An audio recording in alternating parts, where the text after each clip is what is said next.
ፊልድ ስወጣ ላለመመለስ እንደምችል ሁሌ ነግሬው ነው የምወጣው። እኛ እኮ መጀመሪያ እኮ የሚገደለው ሹፌር ነው አይደል? ስትሄድ እንኳን ሽፍታ ቢይዝ የሚገድለው ሹፌር ነው። እየቻልክ አችልም ትባላለህ። ብቻም ስለማታልፊ ብትከፊ ይሻላል። ማርሹ እያስቸገረኝ ነው፣ እኔ መሄድ አልችልም። አይገባም በትክክል ካልከው አይ ችግር የለውም ደርሰሽ ነው ይልሃል።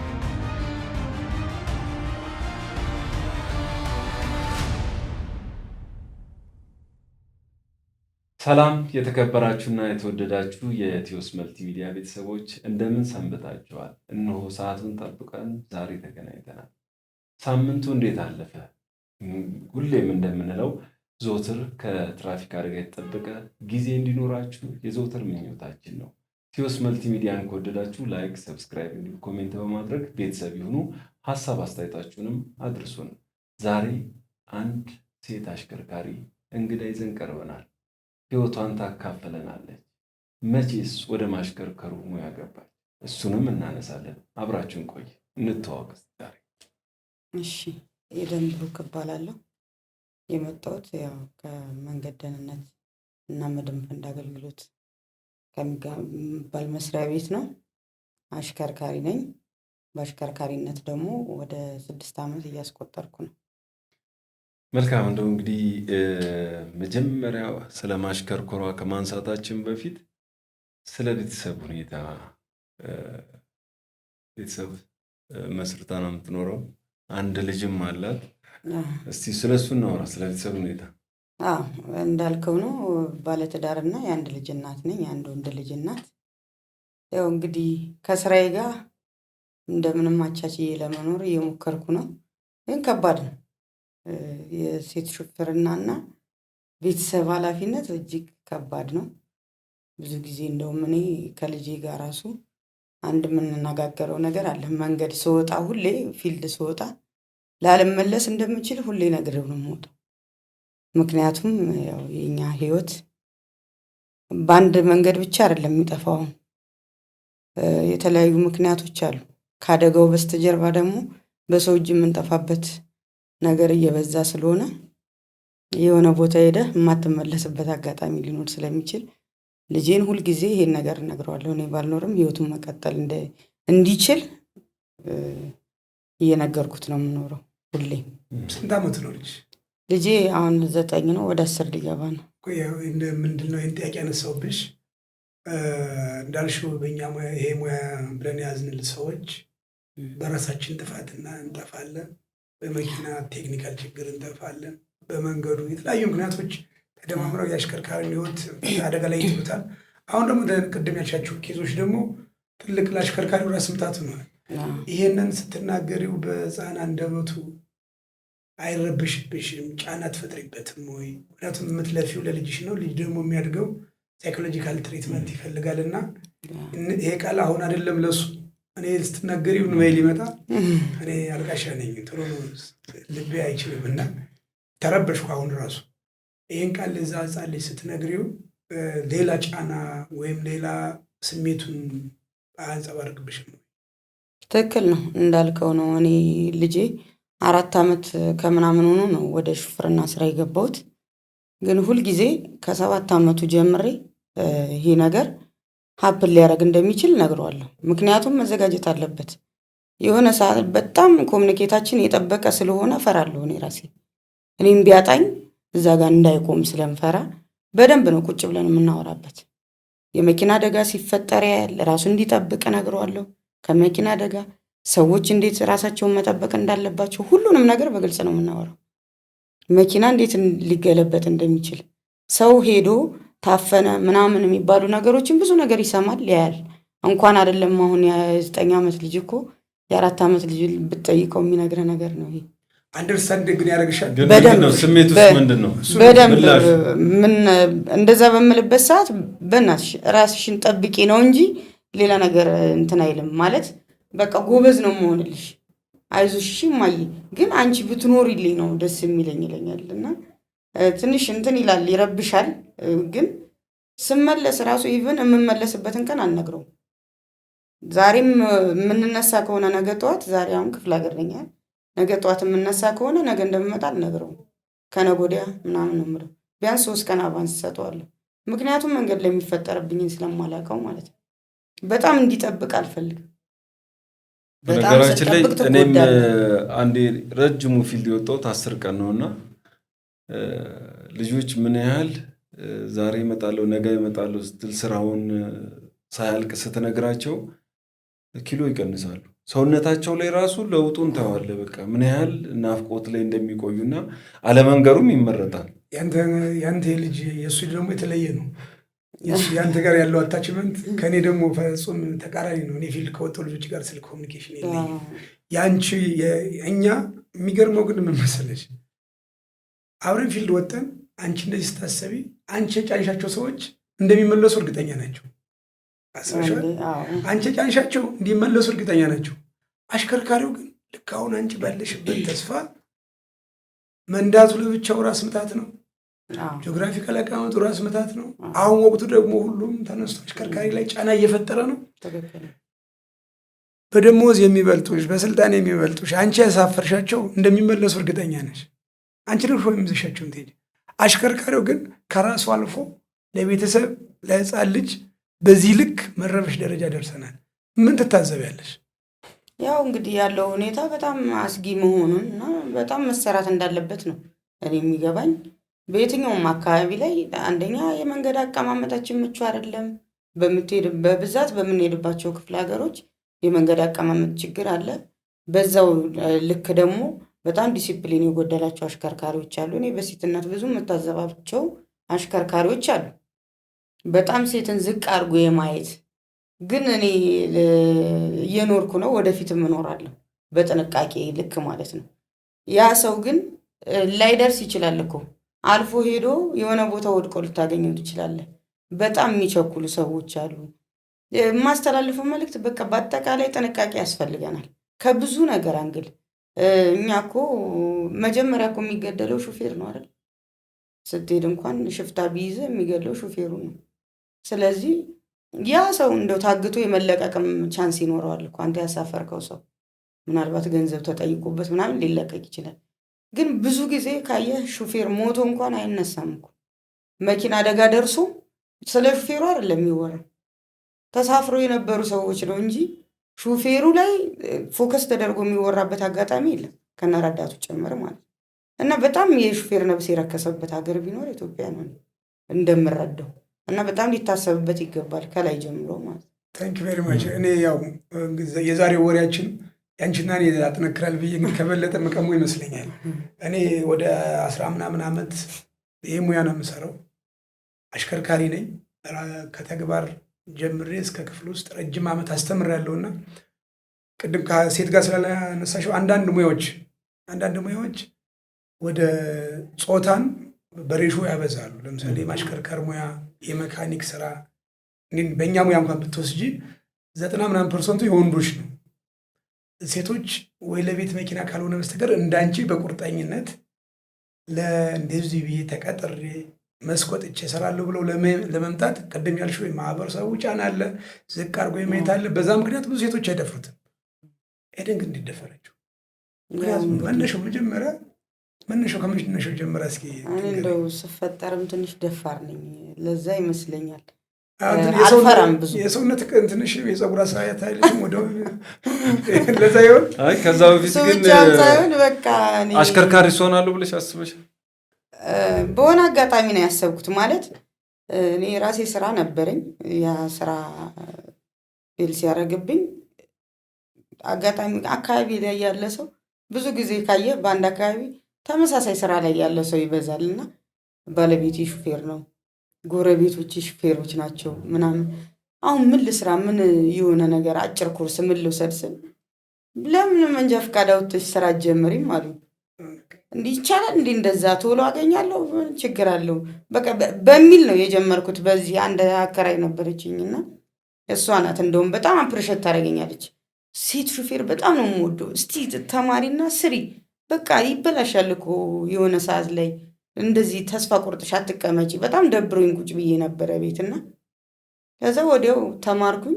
1 ዓመት ከ8 ወር አካባቢ ላይ በሌላ ሙያ ተቀጠርኩና ለማደግ ማለት ነው። እና አፕላይ ያደረግ ነበር የተለያዩ መስሪያ ቤቶች በሹፍርና ነው። በ0 ዓመት ነው የተቀጠርኩት። እዚህም ስቀጠር አጋጣሚ ያው ባለቤቴም እንደነገርኩ ሹፌር ነበረ። እጄን ለመፍታትም ጊዜ አልወሰደብኝም። በደንብ እንትን ብዬ ነበር። ከዛ ወደዚህ መስሪያ ቤት አመለከትኩ፣ ተቀጠርኩ። የመጀመሪያ ቀን ውስጥ መኪና ይዘሽ ትወጪ? ከዛ በፊት መንጃ ፈቃድ አወጣጧ ላይ ላውራ እስኪ። እንግዲህ እኔ መንጃ ፈቃድ ትምህርት ቤት አለኝ። አንዳንድ ጊዜ ለሴት እህቶቻችን የመንጃ ፈቃድ አሰጣጡን ጀምሮ ለሁሉም አስቸጋሪም ነው የሚባል ኮምፕሌን ይቀርብብናል እና በተለይም ደግሞ ለሴቶች ላይ አንዳንድ ጫናዎች አሉ የሚባል ሮመር አለ።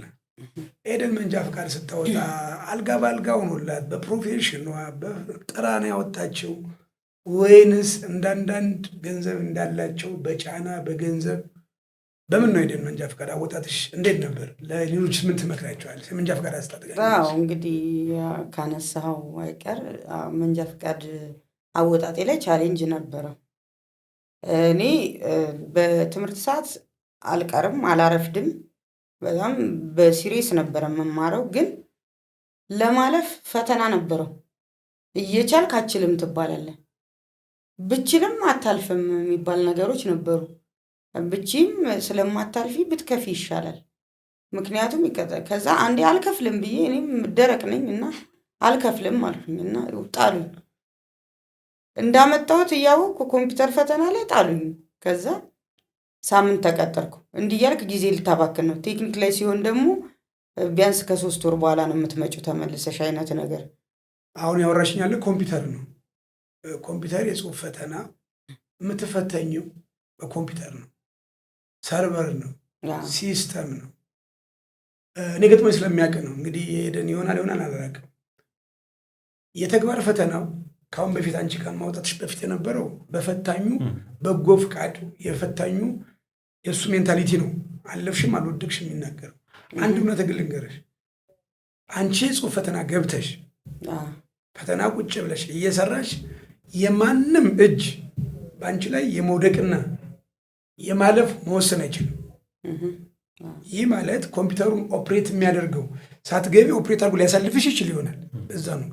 በምንም ተአምር ግን አንቺ ኮምፒውተር ላይ ሄደሽ ቁጭ ብለሽ እየተፈተንሽ ያንቺን ኮምፒውተር ሌላ ሰው አክሰስ አድርጎ ሊጥልሽም አንቺ ባለሽበት ዘመን፣ ይሄ ማለት የ6 ዓመት በፊት የነበረውን ሳይኮሎጂካሊ መጀመሪያ ቅድም ብለሻል። ምን ብለውሻል? አታልፊም። የተግባሩን ቅድም እንዳወራሽ ነው። ቼክሊስት አለ። አሁን ላይ አንደር ካሜራ ሆኗል። ማን እንደሚፈትንሽ እንኳን አታውቂም። ያኔ የተግባሩ ላይ ደፍሬ ላንከራከር ይችላል። የጽሁፍ ፈተና ላይ ግን በኮምፒውተር ነው ፈተናው። እንዳልኩሽ አንቺ ብለለሽበት ሌላ ሰው ተፈትኖ ኦር ምናምን ልታልፍ ይችል ይሆናል። አንቺ ቁጭ ብለሽ መሰሪው ላይ ግን የማንኛውም የማንም ባለሙያ ኮንትሪቢዩሽን የለበት። የመውደቅሽ ምክንያት አንቺ ነሽ፣ የማለፍ ምክንያትሽም አንቺ ነሽ። ግን ምን ይሆናል መሰለሽ፣ ቅድም ከአንቺም ስለተረዳሁ ገና ልትገቢ ስትይ አሰልጣኞችስ ግፊት አላደረጉብሽ ክፈይ ብሎ? አሰልጣኙ እኮ ነው። ኮሚኒኬሽንም ከሱ ጋር ነበር ሲጀመር፣ ሌላ ሰው እኮ አይደለም። ያው ቴንሽን ያደርጋል። ቀድሞ እንደማታልፍ ነው የሚነግረው። ብትሰሪም አታልፊም፣ ባትሰሪም አታልፊም። ከዛ በኋላ ግን የሚሆነው ከዛ በኋላ ስትገቢ ማይንድሽም ቆልፎሽ ገብተሽ። አዎ በደንብ ችግሩ ወደቅሽ፣ ታቆም ሊጠፋብሽ። ከዛ ወደቅሽ፣ አንቺም ይዘሽ ወጣሽው፣ እሱም ተመቸሽ። ለሱ ምን አልሽ? አንቺ ጥለውሻል ነው ያለሽ። ግን ወደቅሽ አንቺ ነሽ 100% እርግጠኛ ስለሆንኩ። ግን መጀመሪያ ገና ስትገቢ ምን አድርጓል ጭንቅላትሽ? ካልከፈልሽ አታልፊም ስላለሽ በእርግጠኝነት አንቺ እየሰራሽ አንቺ እንድትወድቅ የሚሰራ ሲስተምም የለም ኦፕሽንም የለም። ከዛ በኋላ ግን ምን ሆንሽ? ወድቀሻል። አንዳንዴ ምን ይሆናል መሰለሽ፣ የምችውን ያህል ስሪና ይልሃል። የምችውን ስሪና ውጤቱን ንገሪኝ።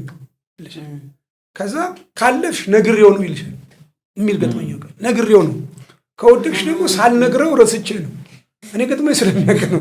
እና አንዳንድ ጊዜ ብዙ የኛም ባለ ጉዳዮች እኔ በተለይ ጽሁፉ ላይ ድሮ ምንብል እረፉ፣ መውደቅና ማለፍ በሰልጣኙ መዳፍ ውስጥ ነው ያለው። ይህ ማለት ሳይገባ በተለያየ ሰው አስገብቶ ሊያስፈትን ይችል ይሆናል። ግን አንቺ ከገባሽ በኋላ በዛች የ30-40 ደቂቃ ውስጥ አንቺን እጅ ሰዶ መጠል የሚችል ሰው የለም። ግን ምንድነው የሚያደርገው? ያው ማንኛውም ቢዝነስ የሚሰራው ማንኛውም ህይወት የጭንቅላት ሴታፕ ነው። ለሴታፕ ነው ያዘጋጀሽ። እና ቅድም ምንድነው ያልሽው? በነገራችን ላይ እንደዛ ስትል አንድ ባለስልጣን በቀደም የሆነ መድረክ ላይ እየተነሳ ነበር። ከፍተኛ ባለስልጣን ነው። ሚስቱ ልትፈተን ሄዳ በቃ እሱ እስከ መጨረሻው አይሆንም ብሎ ነበር። እሱም ካልከፈለች አታልፍም የተባለው እንግዲህ የነበረው በዛን ሰዓት የነበረው። አሁን ነገሮች ተለውጠዋል። እስከዚህ ድረስ ነበረ እጃቸው እና አሁን እየተቀየረ ሴቶች በእርግጥ እኔ አሁን እንትን ላይ ስልጠና ላይ ማንተም ልታነሳው ትችላለህ። ተቋሙ ስላለ ሰዓት አያሳልፉም። በዛ ላይ በጣም አደንቃቸዋል። እኔም መንጃ ፈቃድ በማወጣበት ሰዓት ላይ ከኔ ጋር ሴት ሰልጣኞች ነበሩና ሰዓት ላይ በቃ እኔ እንደውም ብዙ ጊዜ ቀድሞኛል። ሴት በጣም እኔ የሴት ልጅ በጣም አድናቂ ነኝ ስፈጠር ማለት ነው።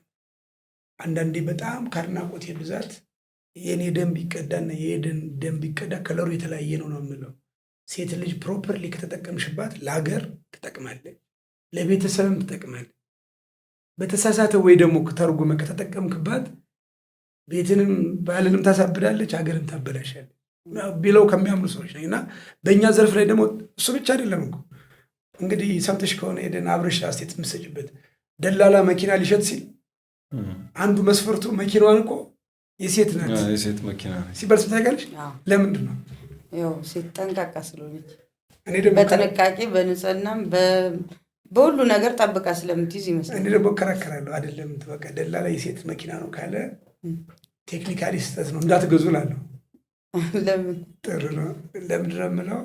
ሴት ልጅ ስትነዳ ጥንቃቄ ታደርጋለች፣ ንጽህና ትጠብቃለች። አሁን የመጣችው ትንሽ ማል ያውን ዋጋ እንዲያወጣም የሴት መኪና ይላል፣ የወንድ መኪና ይዞትም እኮ አይደለም። በቃ የሴት መኪና የሚባልበት መሰረታዊ ምክንያት ሴት ልጅ ረጋ ብላ ነው ድራይቭ የምታደርገው። አሁን እንግዲህ ኋላ ላይ ሄደን በጣም አጥቄ የምጠይቃት በየማህበራዊ ሚዲያ ሴቶች ጋቢና እየከፈታችሁ ወንድ እየተደባደባችሁ ነው። እሱን ኋላ ላይ አብረሽ እንደ ሴት አሽከርካሪ አይተሽ ከሆነ በዚህ ወር ውስጥ በአንድ ሶሻል ሚዲያ የሚዞር ነበር። አንዲት ቀጫጫ መኪና ላይ ዘግታ ወንድ ልጅ አስፓልት ላይ ካልተደባደብኩ ምትል ገጥማና ያለች። ድሮ ወንዶች ነበር አንገታቸውን አወጣው የሚሳደቡ። አሁን አንዳንዶቹ ትንሽ ተገለባብጧል ነገሩ። ቴክኒካሊ የሴት ልጅ መኪና የሚባለው ጥንቁቅ ነች፣ በእርጋታ ነው የምትነዳው፣ አትጋጭም። ቴክኒካሊ ደግሞ ቀስ ብላ ነው የምትነዳ ማለት በከባድ ማርሽ ነው ድራይቭ የምታደርግ። በአንደኛ ሁለተኛ ምናምን ቀስ ብላ ነው የምትነዳው።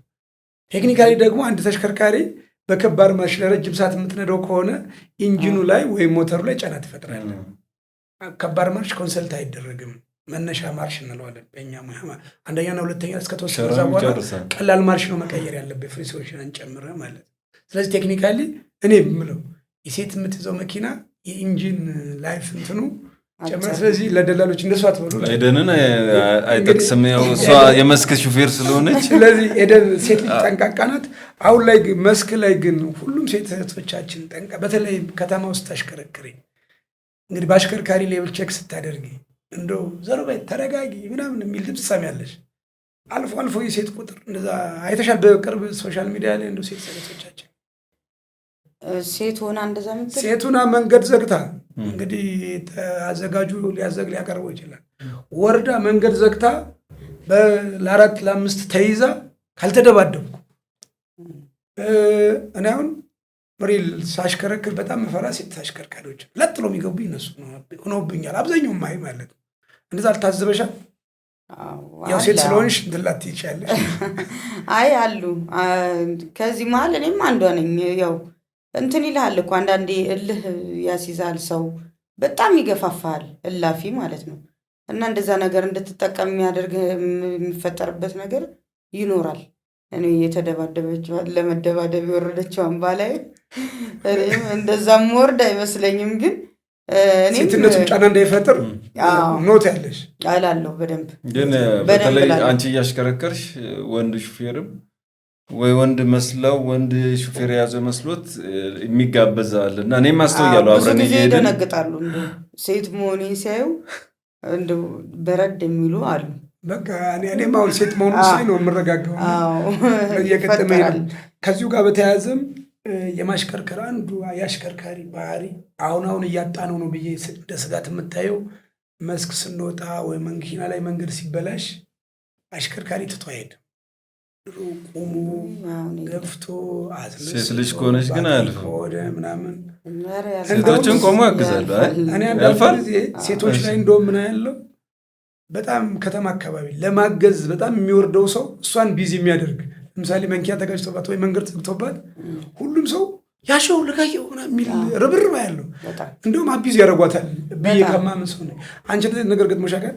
አዎ ያጋጥማል። እኔ በብልሽትም ገጥሞኛል። ለምሳሌ ከሐዋሳ ወደ አዲስ አበባ እየመጣሁ አጋጣሚ ዝዋይ ሃይዌይ ላይ ጎማ ፈነዳብኝና እንደ ገጠመኝ ሆኖ መፍቻ ይሁን የሆነ ነገር አልነበረኝምና ብለምን ወርጂ ባስቆም ሰው በቃ አይቆምም። ለነገሩ ቦታውም አስጊ ቦታ ነው። ዝዋይ ሃይዌይ ትንሽ የሚያስፈራ ቦታ ነው ሰው ለመቆም ምናምን እና በጣም ተቸግሬ ከረጅም ደቂቃ በኋላ አንድ የተባረከ ሰው አልፎኝ ከሄደ በኋላ ወደ ኋላ መጣ። ተመልሶ መጥቶ ወርዶ ፈቶልኝ ራሱ እኔ እንዲህ ሳልነካ ራሱ ቀያይሮ በራሱ በቃ ጎማ ብቻ እንትን ብሎ ቀይሮልኝ የሄድኩበት አጋጣሚ አለ። እንትንም እንዳልከው ነው። በቃ እንደዚህ አይነት ነገር አሁን እየቀረ ነው። ማንም ሰው እኮ ሰው እኔ እንጃ እኔ እንግዲህ ያው ካለው እንትንም አንጻር ይመስለኛል ከጊዜው አንጻር ብዙ አሁን እኮ አሳሳች ነገር በዝቷል። ጎማ ወይ የሆነ ቴክኒካል ነገር ገጠመኝ ብሎ ቆሞ ሌላ አታክ የሚያደርጉ ሰዎች አሉ። አሁን በዛ ምክንያት ዘረፋ እየተፈጸመ ነው። መኪና ተበላሸብኝ እንደዚህ ስጠኝ ብሎ መኪና የሚሰርቅ ሰው እኮ አለ አይደል እንዴ? እየሰማን ነው። በየሚዲያውም ብዙ ነገር እየተፈጠረ ስለሆነ ከዛ ስጋት አንጻርም ይመስለኛል የመተጋገዛችን ምናምን ብዙ እንድናደርጉ አደረገ። በነገራችን ላይ አሁን የጅቡቲ ኮሪደር ተሽከርካሪዎች ላይ አለ አሁንም መተጋገዙ።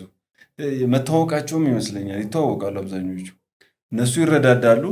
አንዴ እሷም አዳማ የፍጥነት መንገድ ላይ አስታውሳለሁ ጎማ እንዲሁ ፈንድቶባት ይሄ መረዳዳቱ ስለማይኖር ሌሎች የቢሮ ተሽከርካሪዎችን የደወለችው በዛ የሚያቋርጡ ነበሩና ተቀዳድመው ነበር ሲሄዱ የነበረው እነሱ ቆሞ ነው ቀይሮ የወጡት። ያው ዛሬ ትራፊክ ባልሆንም ባልቀጣትም ሄደንን አሁን ከአንደበቱ ላይ አንድ ነገር ያስኩበት ሴት ልጅ ጥንቁቅ ነው የሚባል ከእኛ ከወንዶች ፈርስት አንድ መኪና ከማሽከርከር በፊት ወካራ አንድ ቼኪንግ ይባላል። መኪና ከመንዳትሽ በፊት ቆሞ ቼክ ማድረግ እነዚህ ቱልሶችን ፈርስት ኤድ ኪት፣ ጎማ፣ ስኮርት ጎማ ሁሌ ማብሌብል። በተለይ ሴት ስትሆኝ ደግሞ ለእነዚህ አይነት አደጋ ያጋልጥሻል። ይመሻል፣ ይጨልማል እና ረስተሽ የለኝም አልሽ። እውነት ነው፣ ሀቅ ነው። በዚህ ሰዓት ላይ አልተማርሽም ታስወቅሰኝ እንዳይሆን እንጂ እንደዚህ አይነት አጋጣሚ ይፈጠራል። ለምን ይፈጠራል መሰለ? ብዙ ጊዜ እንደዚህ አይነት ችግሮች አሉ። ብዙ የመንግስት መስሪያ ቤት ላይ እቃ የማይሞላልበት አጋጣሚ አለ። ይህ ምንም ሊደበቅ የሚችል ነገር አይደለም፣ ሀቅ ነው። ስኮርት የሌለው መኪና እኮ ከከተማ ይወጣል፣ እንኳን አይደለም መፍቻ። እኔ እንደውም ስኮርቱን ይዤ መፍቻው ነው የጎደለኝ። እውነቴን ነው እውነት። እና እንደዚህ ይፈጠራል። የራሴ መኪና ቢሆን ኖሮ እኔ ለምሳሌ ለመንግስት መኪና ፈርስቴድ አንጸባራቂ ገዝቼ ነው በራሴ የምጠቀመው። ብዙ ጊዜ በጣም እጥራለሁ እነዚህን ነገር መፍቻ፣ ይህ ባትሪ መፍቻ ምናምን በራሴ ነው ገዝቼ የምጠቀመው። አይሟሉልህም፣ ብትጠይቅም ይጓተታል። ያው ታውቀዋለህ መንግስት መስሪያ ቤት ላይ ብዙ ችግሮች አሉ። በቶሎ አይፈታም። ቶሎ አልተፈታም ብለህ ደግሞ ስራውን አልሰራም ማለት አትችልም። እስኪፈታ እየጠየቅክ ስራ ነው አይደለ? ስለዛ ትወጣለህ። በዛ አጋጣሚ ያው ተውሶ መውጣት ወይ ደግሞ በራስ ገንዘብ ገዝተህ መውጣት እንዳለ ሆኖ ያንን አማራጭ መጠቀም እንዳለ ሆኖ ያው ይፈጠራል። በተለይ በቀደምም እያነሳን ነበርና ትልቁ አጽንኦት መስጠት ያለብን ለአሽከርካሪዎቻችን የጎደለው ክብር አሁንም ክብር መሰጠት አለበት። ክብሩን ለምንድን ነው ያጣ ነው? በተወሰነ ደረጃ መንግስት ተቋም ያሉ አሽከርካሪዎች ዛሬ ይሄ ጎሎኛል አልሄድም ቢል እንኳን መብቱን ማስከበር ይችላል። እረፍት ሞልቶ መውጣት ይችላል። ግለሰብ ላይ ተቀጥሮ የሚሰራ አሽከርካሪ ግን ይሄን እያደረገ አይደለም። በተደጋጋሚ ለአሽከርካሪዎች ካላነሳን ነገሮች ሊቀረፉ አይችሉም እና ምን ታስተውላላችሁ በዚህ? ያው ኤደንም የሙያው ባለቤት ስለሆንሽ የዚህ ሚዲያ ዋና ዓላማም የአሽከርካሪዎቻችን መብት ይከበር ነው። አንቺ ያው ቅድምም ከካሜራ ጀርባ ስናወራ ነበርና የመጀመሪያ የጀመርሽው ከመንግስት ሆኖ ነው እንጂ ግለሰብ ቤት ደግሞ የከፋ ነው። 10 ዓመት ነድተሽ ጎማ ስኳርት አይደለም ስኳር ነዳጁ ቆይ ሊያልቅብኝ ነው አሁን ውረድ ነው ትበይ ውረድ አውቶማቲካሊ ስታንድ ባይ ሾፌር ያዘጋጅብሻል። አንቺ መከራሽን እያየሽ ዘመዱን ከኋላ መንጃ ፈቃድ አሰልጥኖ ረዳት ያደርግብሻል። ስለዚህ እንትኑም ተበላሽቷል። እንግዲህ ሞተር እስከሰራ ድረስ መሄድ ከጀመረ መኪናው ይሄድ ነው የሚባልና ቅድምም አንቺን በቅድም ስሜቴ ሊያደርገኝ የነበረውም ለአሽከርካሪዎቻችን ያለው ቫሉ በጣም የደከመ ነው። ኢንክሉዲንግ የመንግስትን በይው ለአሽከርካሪ ለመንግስት ቅድም ስናወራ ነበር በየተጋጋሚ የምናነሳው አንቺ 20 ሰው ለስልጠና ከዚህ ሐዋሳ ይዘሽ ሄደሽ 20ውን ሰው ከቁርስ እስከ ማታ ፕሮግራም ተደርጎለት ደረጃውን የጠበቀ አልጋ ተይዞ የተበለጠ በያንድ ቦታ የሚያነሳው ማለት ነው። እኔን በጣም ይረብሸኝ ለአሽከርካሪው ቦታ የለንም ይላል። ኢንክሉዲንግ የት እንደምትይ እንኳን ቼክ የማያደርግ ኃላፊ ያንን ሰው እያንዳንዱ ሰው ትሪት ሲያደርጉ ነው ሙሉ ማቴሪያል ሲያደርጉ ነው። ለአሽከርካሪዎቻችን ያለው ቫሊዩ ግን ለምሳሌ በየመስሪያ ቤቱ ልጨምርልሽ ለአንቺ ግባል በየዓመቱ በመልካም አፈጻጸም ተሸላሚዎች አሉ። በየወሩ የሚለጠፉ ልጆች አሉ ጎበዝ እየሰሩ ተብሏል። በየቢሮ ውስጥ ሄዱ ገነዛ ቤት ውስጥ ብዙ አሽከርካሪ አለ።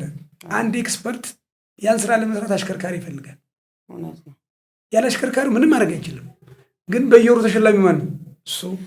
በየወሩ ጥቅም ማግኝ ማን ነው? እሱ። ከጀርባ ያለው መከራውን እያየ ያለ ለበራ የሚሄደው አሽከርካሪ ባው ይሄ ደግሞ እንደ ማህበረሰብም ለአሽከርካሪ የተሰጠው ቫልዩ ተጨማሪ አሽከርካሪዎቻችንም የሚያሳዩት የባህሪ ችግር ለሙያው ተፈላጊው ክብር አላገኝም ብሏል። ስለዚህ የዚህ ሚዲያ ዓላማም እንደናንተ አይነት ምስጉን አሽከርካሪዎቻችን ሌሎቹ ትምህርት እንድትሰጪ ለዚህ ሙያሽ እንግዲህ ቤተሰብ እያስተዳደርሽበት ነው። ያንቺ ደግሞ ለየት የሚለው ዘወል ፋሚሊ ነው። ኋላ ላይ የሚሄድበት ነው። ከቀደም ባለቤትሽ አሽከርካሪ ስለሆነ ሁለታችሁም መስክ የምትወጡበት አጋጣሚ ይችላል። እሱ ኋላ ማውራው ይሆናል። ለዚህ ሙያ ግን የልፋቱን የድካሙን ቻለንጁን ያህል ክብር ተሰጥቶታል ብለሽ ታምኛለሽ? ምንስ ቢደረግ ነው ክብር የምናገኝ? ክብር እኔ 0% ነው ለሹፌር እየተሰጠ ያለ ክብር የለም። 0%። በጣም ግንዛቤያችንም የወረደ ነው። በጣም እንደው ኢቭን እንኳን እኮ መንገድ ላይ ወጥተህ እየነዳህ ሰው ገብቶብህ አንተ ሰውየውን ለማዳን የሆነ አክሲደንት ፈጥረህ ቴክኒካል ችግር ተፈጥሮብህ ሊሆን ይችላል። ይሄ ሹፌሩ ነው እሱን ነው ሊደባደብ የሚሰበሰበው ሰው ምን ተፈጠረ፣ መኪናው ምን ገጠመው፣ ምንድነው ችግሩ እኮ ብሎ የሚጠይቅ የለም። ሹፌሩ ነው ሊገለኝ ነበር ነው የሚለው። ሊገለኝ ነበር ሰው ሊገል የሚወጣ ሹፌር እኮ የለም። የራሱን ህይወት ጠብቆ የሰውን ህይወት ፕሮቴክት አድርጎ ቤተሰቡን ሊያስተዳድር የሚወጣ ሹፌር ነው ያለው። ግን በፍጹም እኔ ክብር አለ ብዬ አላስብም። ገና ብዙ መሰራት አለበት ከላይ እስከታች ለሹፌሩ ክብር። እኛ እኮ ሰው አሁን ቅድም ያነሳው ነገር አለ። የሆነ ቦታ የቢሮ ሰዎችን ይዘን ሄደን እንዳልከው ነው እንረሳለን። ለነሱ አልጋ ሲዘን ሆቴላቸው አድርሰን ሻንጣቸውን ይዘው ገብተው እኛን ይረሱናል። አልጋ ይያዝልንም። ማታ ገብተህ ሄደህ ማታ ላይ ገብተህ አንተ እሱን አልጋ ቤቱ አድርሰው አንተ ትተኛ ቼክ የሚያደርግህ የለም። ጠዋት ተነስቶ እሱ ነው የሚወስደኝ ብሎ እኮ አያስብም። መተኛትህን ሳያቅ ጠዋት ይደውልልሃል። ተዘጋጀ፣ ተነሳ፣ እንውጣ ነው የሚለው። ጨርሰሻል ነው እንጂ ሰላም አደርሽ አገኘሽ ቦታ ማታ ጠዋት እንኳን አይጠይቅም። ጠዋት ሲደውል እንኳን እንደው ማታ አገኘሽ አልጋ እንዴት ሆንሽ የሚል የለም። በዚህ ልክ ነው። አይ ለሹፌሮች ሌላ ቦታ የያዙ የሚባልበት አጋጣሚ አለ። እዚህ እንዳይያዝ ለሹፌር አይቻልም። ለሹፌር እንደዚህ ተብለን እናውቃለን። ተብዬ አውቃለሁ። በጣም ይደብራል። ይዘኸው ሄደህ ራስህ ህይወቱን ጠብቀህለት። እንደውም እኮ እሱ ነበር እዛኛው ላይ ተኝቶ እኔ የሚመቸው አልጋ ላይ መተኛት ያለብኝ ቢገባው። ሳይንሱ ስላልገባው ነው እንጂ በቂ እንቅልፍ፣ በቂ ረፍት፣ ሰውነት ያርፎ ነገ በትኩስ ኃይል መነሳት ያለብኝ እኔ ነኝ። እኔ ስለሆነ የእሱን ህይወት ይዤ የምንቀሳቀሰው ማለት ነው። ግን እንደዛ የሚያስብ ባለሙያ ወይ ደግሞ ሰው የለም በፍጹም። እንደውም እንደ ተራ በቃ እንደ እንጃ ቃል ራሱ የለኝም የምገልጽበት። የእውነት ክብር የለም በፍጹም። ከአንቺ ጋር ከቀጠልኩ የምታስለቅሰኝ ይመስለኛል። መለወጥ አለበት። እንጀራዬ ነው በጣም ይሄ ሙያ አሁን ካለሁበት ቴዲን የገነባኝ ሙያ ነው እና ሁሌ የሚያንገበግበኝ ይሹ ነው እና ሁሌ ብቻዬን ነበር የማወራው። ይህ ሚዲያ የሚያቋቋምኩበት መሰረታዊ ነገር እንደ ኤደን ጋር ስሜቴን ሼር ለማድረግ እንዲያመቸኝ ነው። የሚገርመው እሱ እኮ ነው። ከፈጣሪ በታች 60 ሰው አንድ ሰው አርም ይዘሽ ሄድሽ 60 ሰው ቀኑ ሙሉ ድራይቭ እያደረግሽ ሴት ሆነሽ ምን አይነት ምቹ ባልሆነ የአየር ጸባይ ምቹ ባልሆነ ተሽከርካሪ ቀደም ባልሽ ባልተሟላ አንድ ኤክስፐርት ቀደም ልሻለሁ ላፕቶፑ ላይ ቻርጀር ከሌለው ዘግቶት ሄዳል። አልሰራም ይልሻል። ተቃጥሎብኛል። አንቻች ከትም ቴክኒካሊ ያልተሟላ መኪናው አልነዳም ብትይ አንደኛ ሰሚም የለም ቴክኒካል የሚረዳኝ ሰው የለም። ያ ሁሉ ሬዚስት አድርገሽ አልጋ እያከፋ ከአንድ እናት ቤት አንድ መስሪያ ቤት ውስጥ ከቢሮ በትምህርት ዝግጅት በስራ ባህሪሽ ምናምን በየርከን ትከፋፈያለሽ።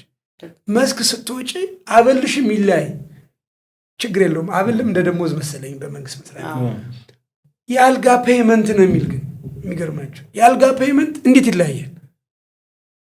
እንዴት የአልጋ ይለያያል? ዝም ብላችሁ ታሰብ። በነገራችን ላይ አራሿ ማንታ አብዛኛው በመንግስት አበል በሚወጣበት ላይ አይመስለኝም ችግሩ ራሱ የኤንጆ ለዚህ ለሮድ ሴፍቲ የሚዘጋጁ በጀቶች ላይ እንግዲህ እንደ ኤንጆ ደግሞ ባለሙያውም አሽከርካሪውም እኩል ነው የሚስተናገደው። ሌላ ጥቅም በማሰብ ይመስለኛል አሽከርካሪውን ይዘነጉታል። ይሄ ነው እንጂ ያው በአጠቃላይ የዚህ ሁላ ምንጭ የህብረተሰብ የሜንታሊቲ ችግር ነው።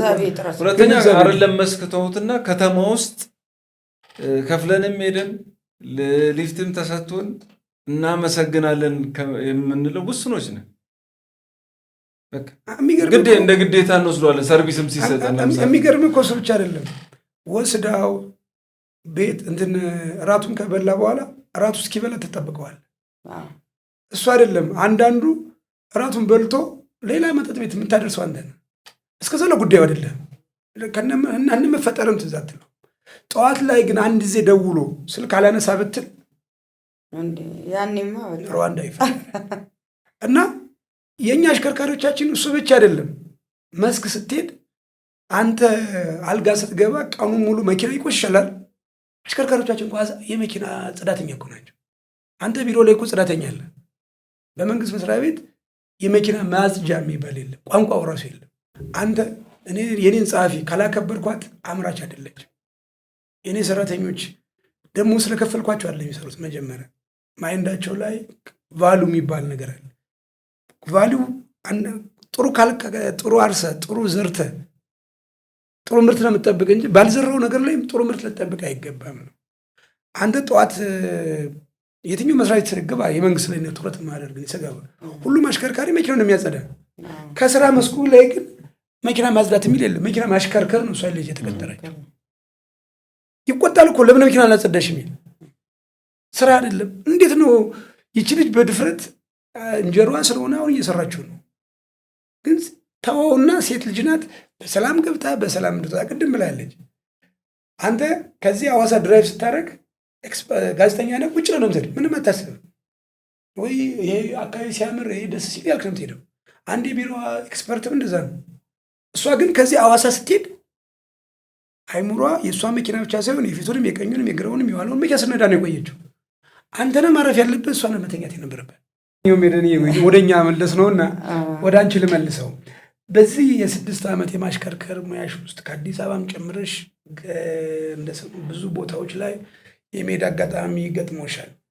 ሙያው በጣም ፕራውድ የሚያደርግ ደስ የሚል በጣም የምንረካበት ሙያ ነው። ያው መጥፎን ስለምናወራን ስንፈጠር ነው እንጂ ቅድም የተሻሉ አመራሮች ይገጥሙሻል አሉ።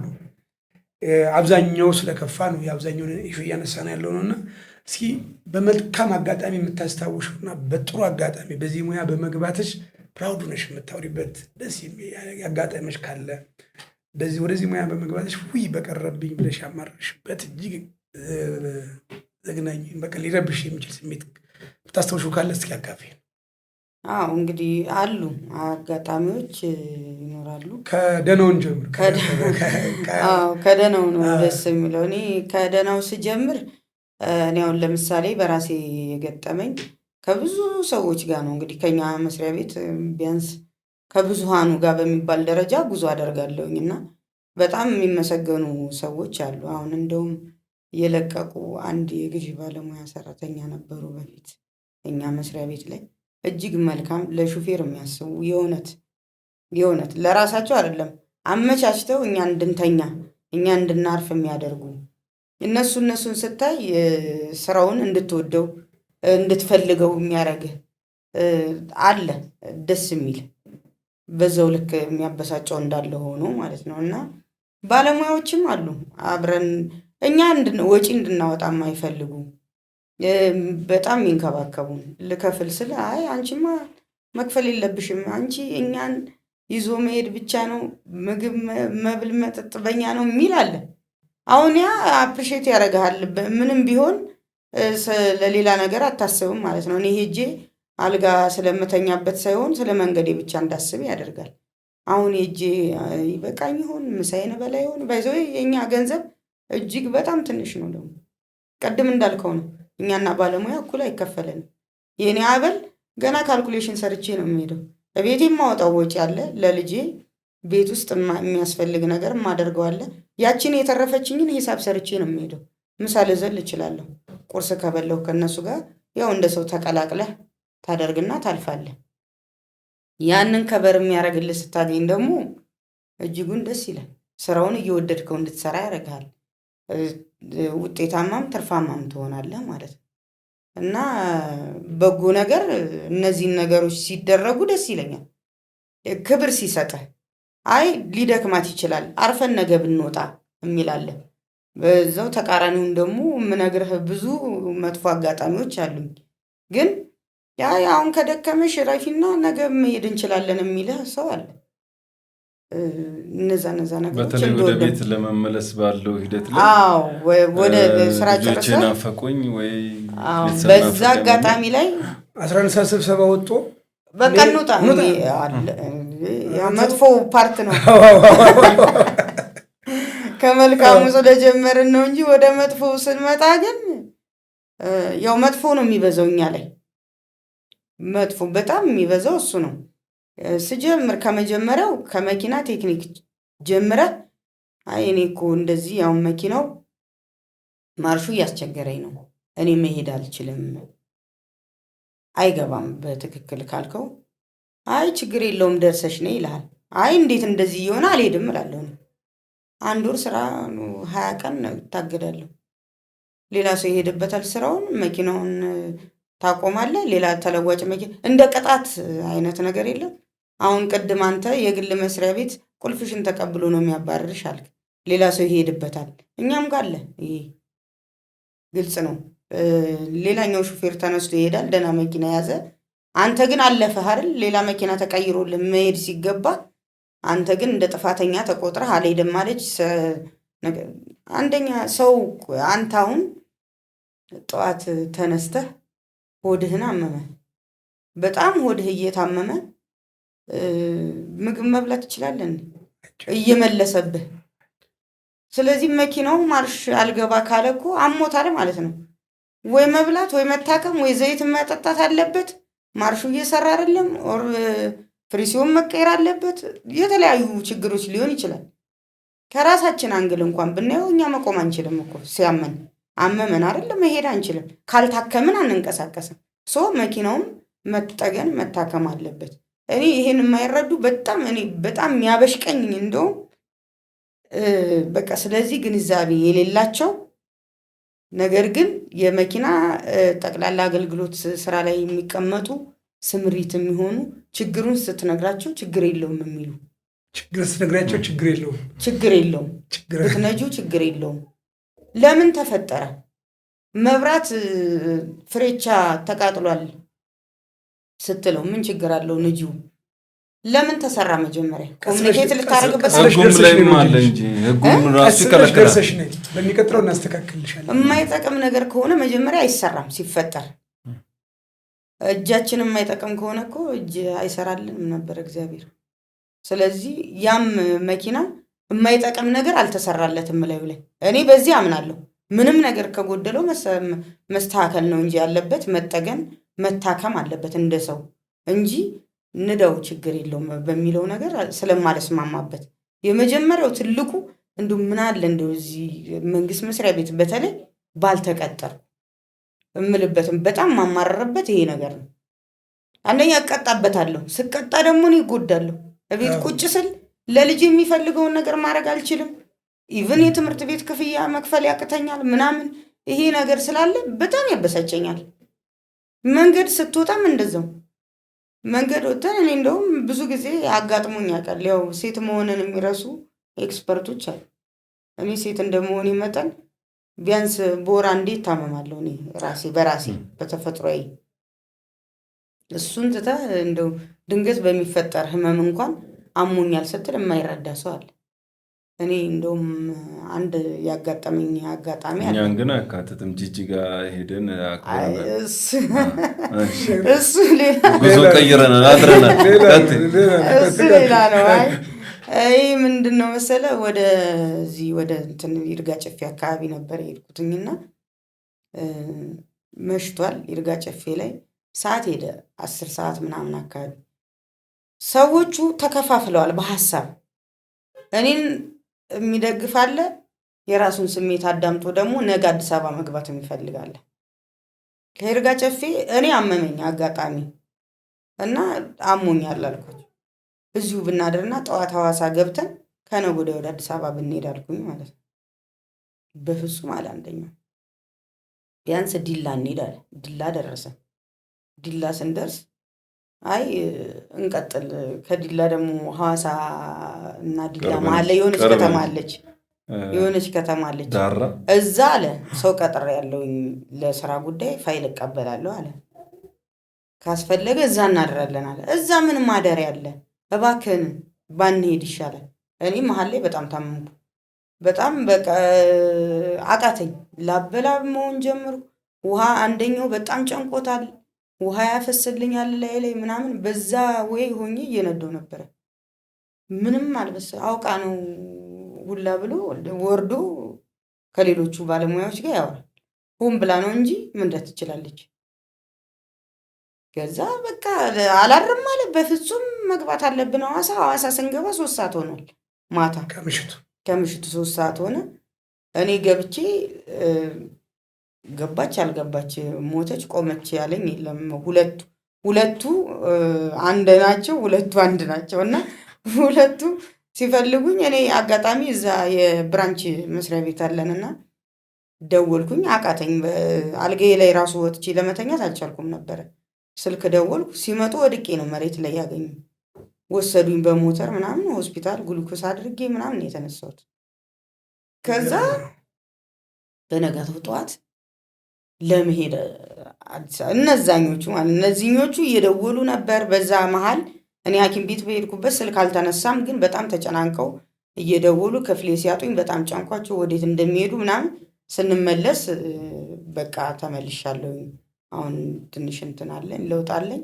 ወደ 7 ሰዓት ምናምን ነው ከሌሊቱ ወደ ክፍሌ የተመለስኩትኝ ወደ አልጋ ቤት ግሉኮስን ጨርሼ እና ከዛ ጠዋት ደወለ ያ ሰው ማለት ነው። ተዘጋጅተናል እንውጣ አለ። አይ አንወጣም አልኩት። ለምን አለ። አይ በቃ ዛሬ መውጣት ስሜቴ አይደለም፣ አሞኛል ማለት እልህ ይዘሃል አንዳንዴ በጣም እልህ እና መሄድ አልፈልግም አልኩት። መሄድ ስለማልፈልግ ከፈለክ አንተ ሂድ በትራንስፖርት በቃ አልሄድም አልኩት። ከዛ እነዛኞቹን አግኝቷቸው አውርተው ምናምን ተሰብስበው መጡ። በቃ አይ እኔ እኮ እንደዚህ አልመሰለኝም። አይ እኔ አሁንም ደህና ነኝ፣ ግን መሄድ ስለማልፈልግ ነው እንጂ በጣም ኖርማል ነኝ፣ መንዳት እችላለሁ፣ ግን መሄድ አልፈልግም እኮ አሞኛል። ግን በቃ እልህ እንትን ይልሃልና እኔ ቆራጥም መሆን ያስፈልጋል።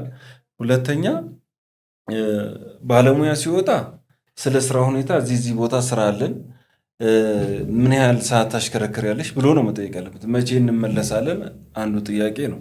የእሱ አይነት ጉዳይ አንድ ሰውም እንደዚህ ካልሄድኩ ብሎ ረብሾ ከፈለክ በፕሌን ሂድ ነው የተባለው። ታሪኳ እስኪ መጨረሻው ነው ይሄን ነገር ጨረሽ። ያው መጨረሻ ላይ አደርን።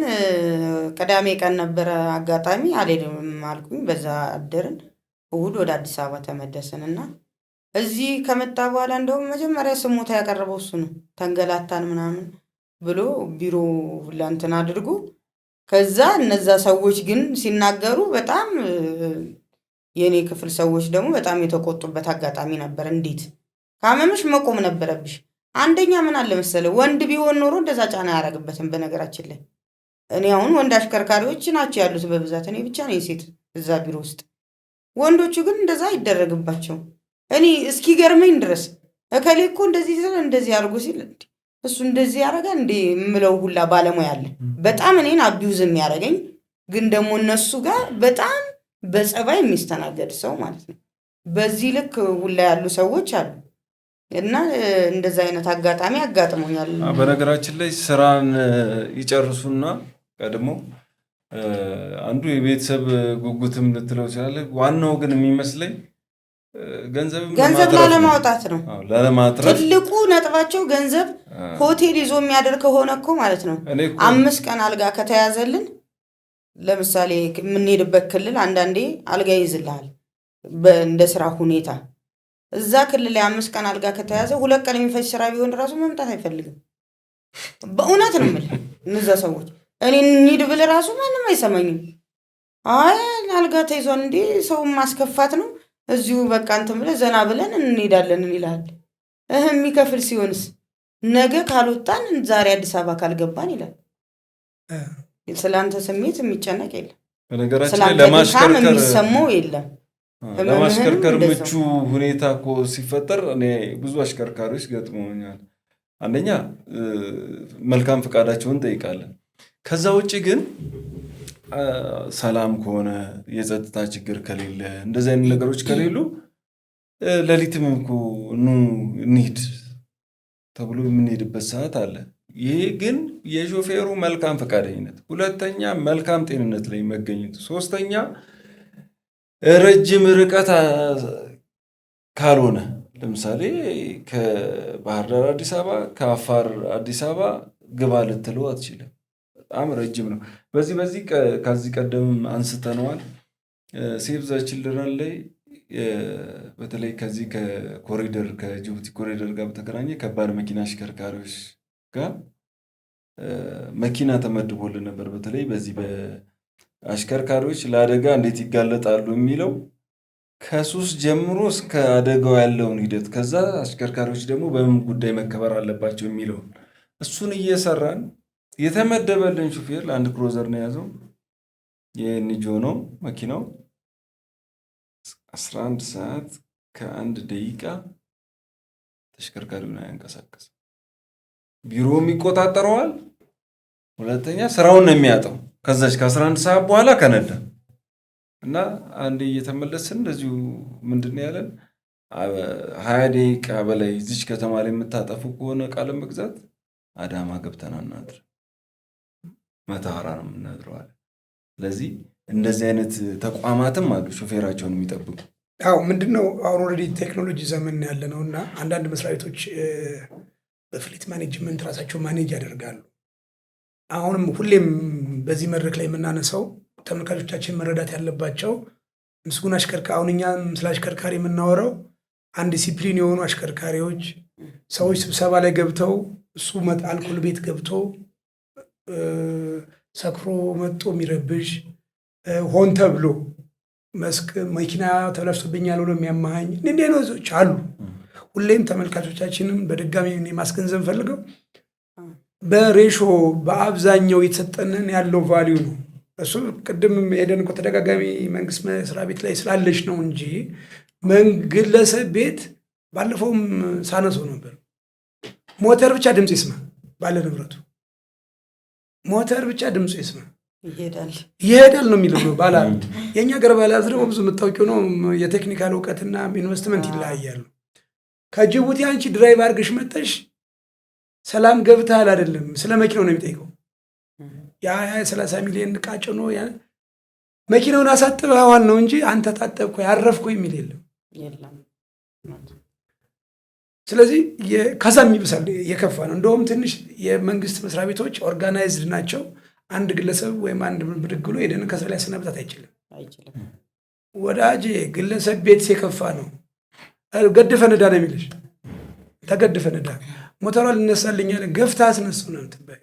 ጠዋትም አሁን ቁብ ስለደረሰብኝ ይህን ሳምንት ገፍታ አስነሳው የምንል ብዙዎች ነን። ስለዚህ ሀሳብ እያነሳን ነው።